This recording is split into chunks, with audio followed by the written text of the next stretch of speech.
Olá, pessoal! Bom dia, boa tarde, boa noite, boa madrugada, como vocês estão? Sigamos em nosso conteúdo sobre direito processual penal. Na aula de hoje, nós veremos em 4 blocos ação penal.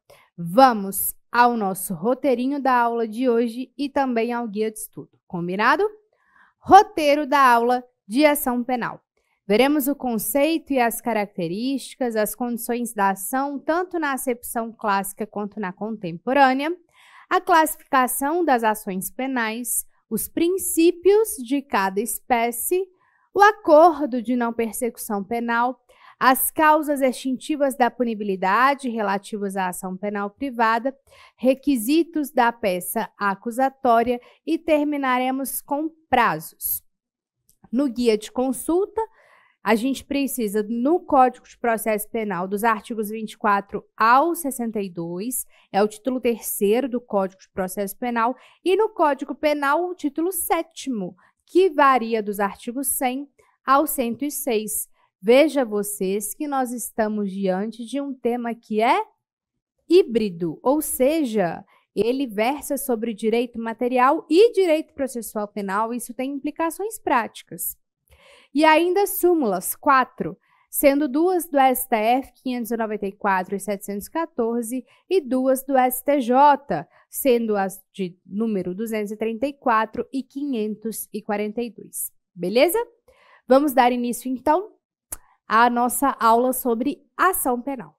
Para isso, a gente vai desenhar a linha do tempo da persecução penal, que simboliza a persecução penal. O que é a persecução penal? É esse conjunto de atividades voltadas à prestação jurisdicional na aplicação do direito penal objetivo. Então, se alguém comete determinada infração, já faz nascer automaticamente para o Estado a pretensão de punir aquele indivíduo, poder-dever de punir aquele indivíduo. Mas para que se de fato aplique o direito penal objetivo, é preciso que passe pelo crivo do processo. E é justamente ao longo deste processo que haverá a prestação jurisdicional, dizendo se aquele sujeito ele é condenado ou deve ser absolvido. Se condenado for, ele vai cumprir a pena imposta, prevista de forma abstrata no direito penal objetivo. Então, imaginemos nós que a persecução penal é uma linha do tempo. E nessa linha do tempo, a gente divide em 2 fases. A primeira fase a gente denomina de fase investigativa e a segunda fase a gente denomina de fase judicial ou fase processual. A persecução penal, ela tem início tão logo ocorre, melhor dizendo, o cometimento da infração. E ela termina com o trânsito em julgado do processo. Quando a gente estuda inquérito policial, a gente estuda daqui para trás. Ou seja, a gente estuda toda a fase investigativa que visa a coleta de elementos de autoria e materialidade. O grande divisor de águas entre uma fase e outra é o oferecimento da ação penal. Hoje, a nossa aula, ela vai estar toda calcada aqui, no que divide uma fase da outra, do que divide a fase investigativa da fase judicial. A gente vai conversar sobre a ação penal e o seu respectivo oferecimento, que é justamente o que dá o start à fase judicial na persecução penal. Toda a infração penal ela vai ser seguida pelas 2 fases da persecução penal? Não, o ideal é que se siga, mas por N razões pode ser que a fase judicial não tenha início ou até mesmo seja paralisada. A gente só vai ter uma ação penal se ela for antecedida por uma boa fase investigativa, onde de fato tiveram coletas de elementos de autoria e materialidade que compõem o que nós chamamos de justa causa, para que então dê ensejo ao oferecimento da ação penal. Beleza? Ok, feito esse desenho e feitas essas considerações, como que a gente pode conceituar a ação penal? Anote aí. A ação penal é a peça inaugural da fase judicial da persecução penal. É um direito público subjetivo de exigir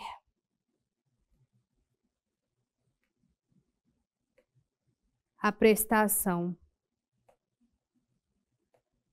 jurisdicional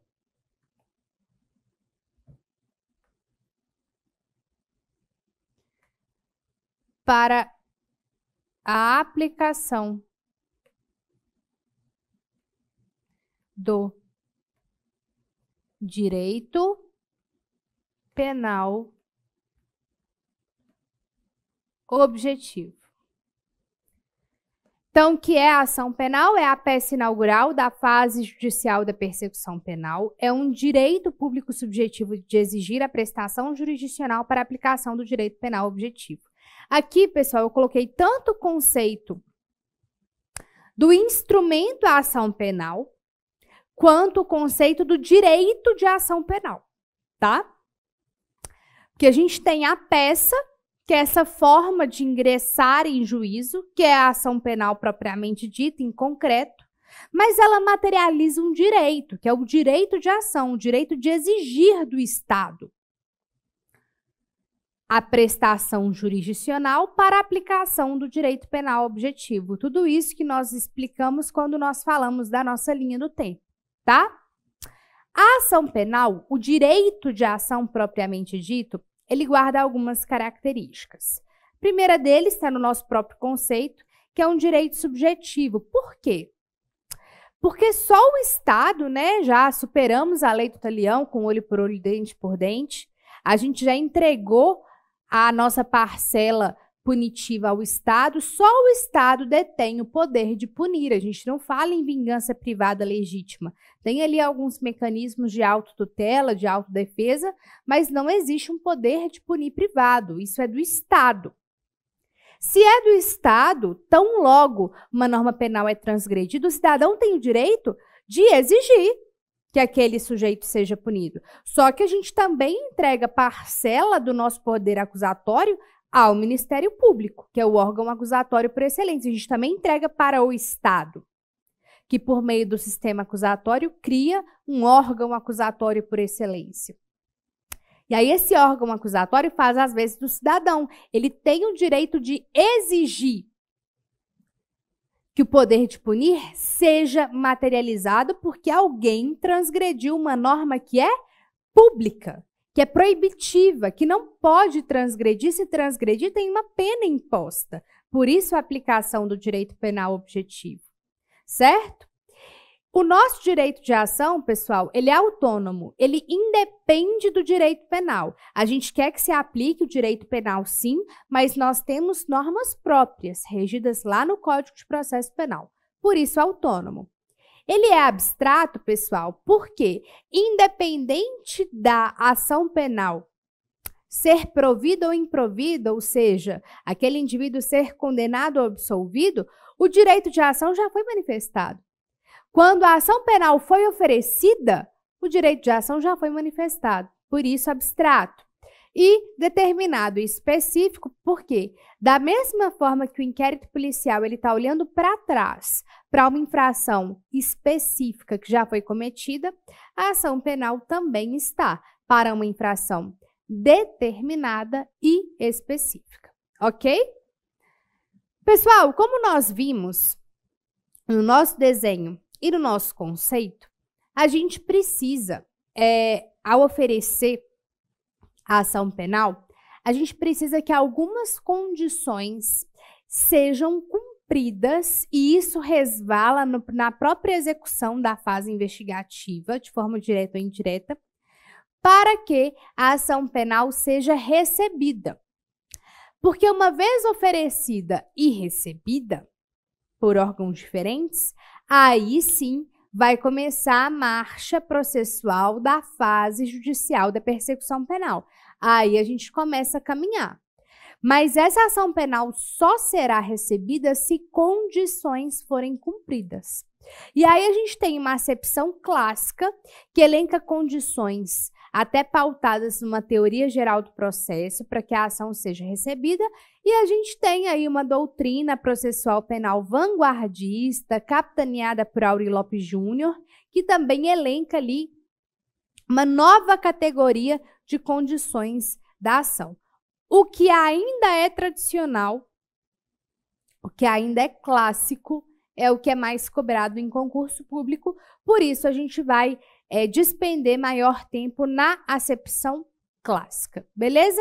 São 4 condições da ação, nós veremos uma a uma. A primeira delas, pessoal, é a legitimidade ad causum. O que é a legitimidade ad causum? Nada mais é do que a pertinência subjetiva da ação, ou seja, é quem está ajuizando a ação penal e contra quem está ajuizando, em face de quem está ajuizando a ação penal. A gente olha tanto o polo ativo, portanto, quanto o polo passivo, para ver se de fato são aquelas as pessoas que podem e devem figurar na ação penal. No que tange ao polo ativo, então a gente subdivide aí a legitimidade de causa em ativo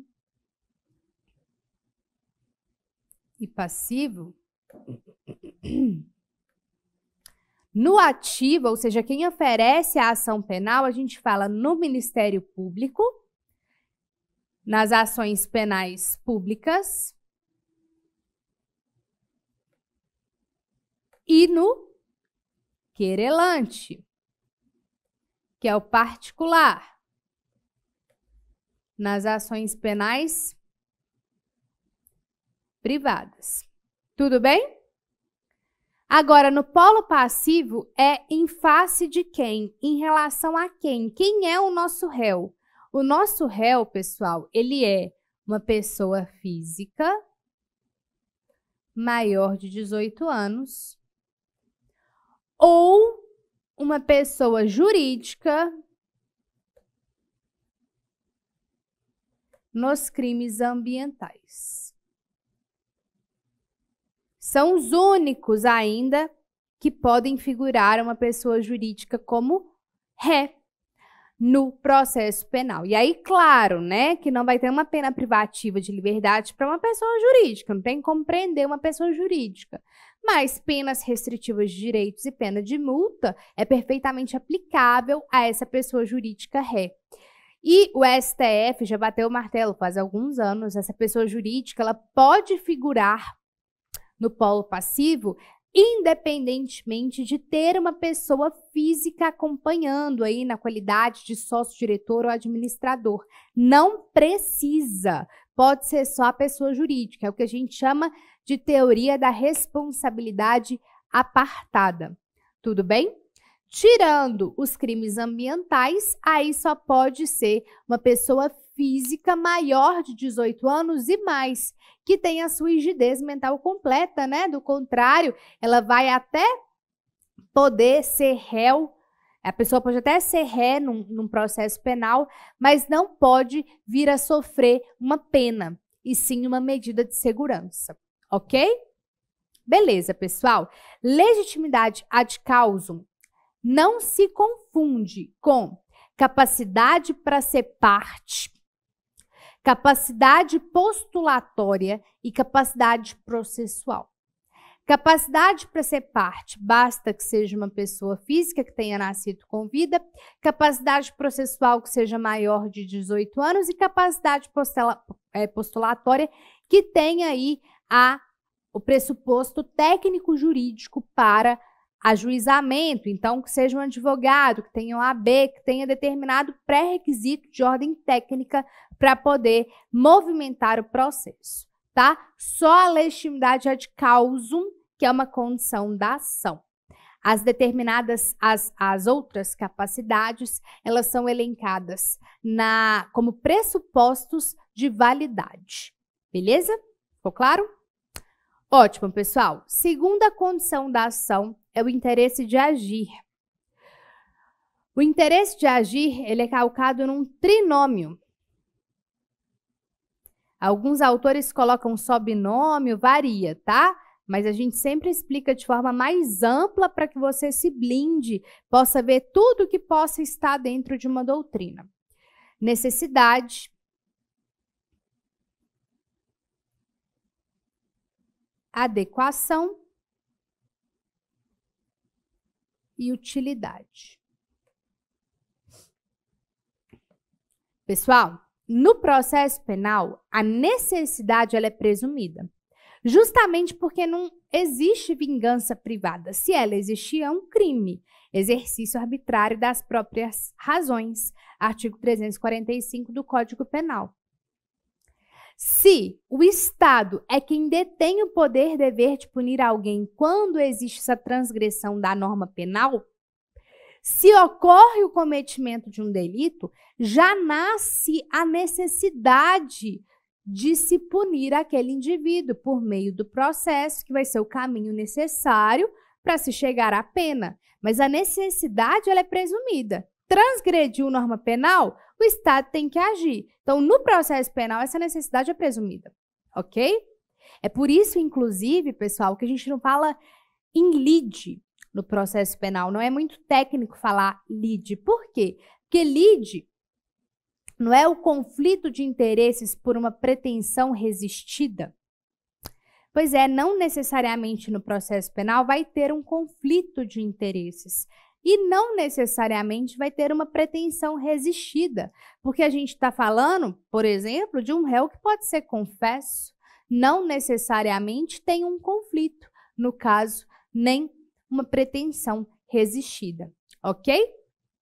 Adequação, pessoal, o nosso trinômio no interesse de agir, o nosso segundo extrato do trinômio, diz respeito a um juízo de valor que se faz entre a espécie de ação e o seu respectivo objetivo. Então, por exemplo, viola o interesse de agir na modalidade de adequação que se impetre, por exemplo, um habeas corpus pedindo a condenação de alguém.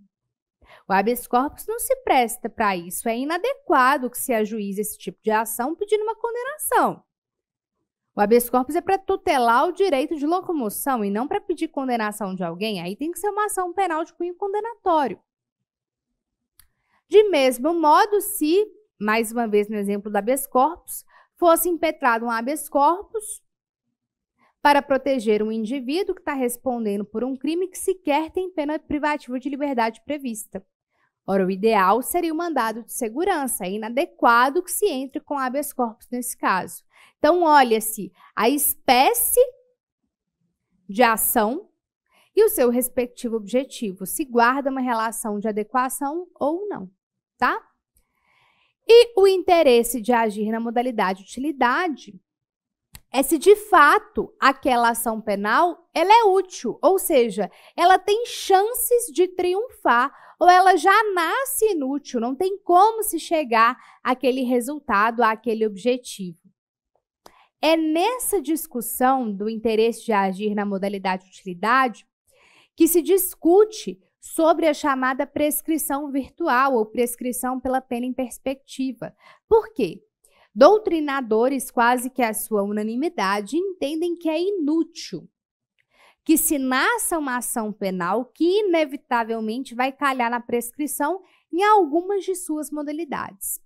Como que funciona a prescrição virtual, pessoal? É assim, olha-se por um juízo de prognose, então um juízo de futuro, e imagina-se uma pena hipotética que aquele investigado ou réu receberia caso fosse condenado. Com base nessa pena hipotética, começa-se a se fazer cálculos das modalidades prescricionais. E se desembocar em alguma delas, seja ela qual for, pode ser a retroativa, pode ser a propriamente dita, pode ser a superveniente, se cair em alguma delas, chega-se à conclusão que não há que se nascer ação penal, porque ela é inútil, ela já vai nascer morta, ela é uma ação natimorta. Só que os tribunais superiores não coadunam com a prescrição virtual. Tem até uma súmula, a súmula 438 do STJ. Por quê? Primeiro, porque não tem previsão legal. A prescrição virtual não é uma modalidade legal de prescrição.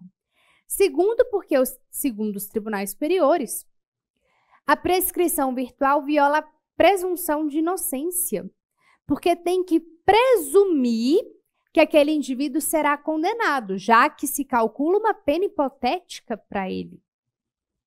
E esse cálculo de pena hipotética só existe porque tem a presunção que aquele indivíduo vai ser condenado. E ele deveria ter o direito de se defender, de repente provar sua inocência. É melhor do que taxar já de pronto que a punibilidade está extinta pela prescrição. E se ele quiser comprovar a inocência dele? Não vai ter oportunidade? Então, os tribunais superiores entendem que a prescrição virtual não é uma modalidade de prescrição, portanto, não pode ser adotada. Mas todo o debate em torno deste tema está calcado, tem por argumentação, tem por base de fundamentação o interesse de agir na modalidade utilidade, tá bom? Pessoal, a possibilidade jurídica do pedido é um juízo que se faz entre o pedido e o ordenamento jurídico. Ou seja, o que se pede tem respaldo no ordenamento jurídico ou não? Um exemplo de violação da possibilidade jurídica do pedido, imaginemos nós, é ajuizar uma ação penal em face de alguém pelo crime de incesto. Ora, incesto não é crime. Pode até ser moralmente reprovável, causar repugnância na sociedade, mas crime não é. Pode se enquadrar numa causa impeditiva para casamento? Pode, mas crime não é. Então, não tem impossibilidade jurídica do pedido. Como é que você pede que alguém seja condenado por um crime que não existe, não é possível? O ordenamento jurídico não respalda isso. Eu coloquei aqui em asterisco a possibilidade jurídica do pedido, por quê? Porque no processo civil, a possibilidade jurídica do pedido foi retirada da condição da ação. A gente só fala no processo civil, por meio do artigo 17 do CPC, em legitimidade de causa e interesse de agir. Por quê? Porque a possibilidade jurídica do pedido, pessoal, ela perpassa por um juízo meritório, por um juízo de mérito, que deveria ser avaliado ao longo da persecução penal e não no momento de recebimento da ação penal. É por isso que a possibilidade jurídica do pedido foi retirada no âmbito civil. Mas no penal a doutrina ainda coloca, com a ressalva de que no Código de Processo Civil saiu, mas no Código de Processo Penal, na lógica, né, processual penal, ainda estaria categorizado. Grande maioria dos manuais que você pegar para ler, Nestor Távora, Renato Brasileiro, Eugênio Pacelli, Gustavo Badaró, vai trazer, Leonardo Barreto, vai trazer a possibilidade jurídica do pedido como uma condição da ação, tá? E ainda a nossa última condição da ação é a justa causa, ou seja, elementos de autoria e materialidade suficientes para o ajuizamento da ação penal. Eu quero que você entenda desde já que a justa causa ao longo da persecução penal, ela é escalonada. O que isso quer dizer? Que à medida que a gente vai avançando, então, recordando aí nossa linha do tempo, à medida que a gente vai avançando na persecução penal, pessoal, trocar a cor aqui, essa exigência da justa causa, ela vai aumentando até que ela atinja seu ápice, tá? Então, para instaurar o inquérito policial, precisa de uma determinada medida de justa causa. Para ajuizar a ação penal, precisa de uma medida ainda maior de justa causa. Para se prender alguém, por exemplo, precisa de uma medida ainda maior. E vai crescendo ao longo da persecução penal, até que se atinja uma certeza na justa causa, no estándar probatório, para se condenar alguém, tá? Então, quando a gente está falando aqui em justa causa no recebimento da ação, a gente está falando de uma justa causa que é maior que a instauração do inquérito policial, mas ela ainda é menor que uma sentença condenatória. Ela vai crescendo à medida que a persecução penal vai evoluir, tá? Ainda, pessoal, uma última observação aqui sobre a justa causa. Sobre as condições da ação. Quando a gente fala em condição da ação, a gente adota a teoria da asserção. O que essa teoria quer dizer, pessoal? Que no momento em que se oferece uma ação penal, o que se preocupa naquele momento para receber ou não a ação penal é com a narrativa daquele momento, por isso asserção, de assertividade. É o que se demonstra naquele momento. Olha-se as condições da ação por meio e por base daquela narrativa. Depois que aceitou a ação penal, pode até ser que aquelas condições da ação sejam reavaliadas, reanalisadas, mas não mais em sede de condição da ação, que aí já passou, teoria da asserção. Aí vai olhar em sede meritória, em sede de mérito, tá? Então, eu posso mudar a concepção e ver lá na frente que não tem legitimidade de causa? Despertar para isso só depois? Pode, não é o mais técnico, mas pode. Porém, não será mais em sede de condição da ação. Pode gerar uma extinção da ação penal, culminar numa extinção da punibilidade, mas não mais envolve recebimento de ação penal. Ok? Fechou. Teoria da asserção. Agora a gente vai fazer o nosso giro e vai olhar as condições da ação sob a acepção da doutrina contemporânea, que eu reitero, ainda é minoritária, vanguardista, muito capitaneada por Aurí Lopes Júnior e Gustavo Padaró, mas ainda não tem muita aceitação doutrinária. Geralmente, quando esse tema cai nas provas de concurso, cai na acepção clássica, tá? Mas qual é a acepção contemporânea? A prática de um fato aparentemente criminoso, a punibilidade concreta, a legitimidade da parte e a justa causa. Então, vejam vocês que a legitimidade é de causa e a justa causa, ela se mantém, mas troca o interesse de agir pela prática de fato aparentemente criminoso e a possibilidade jurídica do pedido pela punibilidade concreta. Ok? Ficou claro? Ótimo, pessoal. Vamos avançando, então. A gente vai falar agora sobre a classificação das ações penais. Geralmente, quando a gente fala sobre espécies de ação penal, a nossa cabeça já nos leva direto para as espécies de ação penal de cunho condenatório.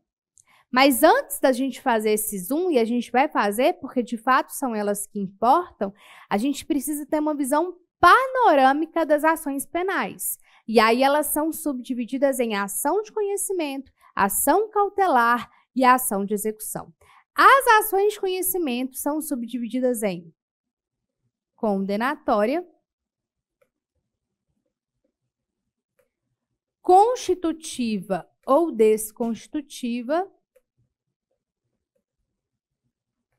e declaratória.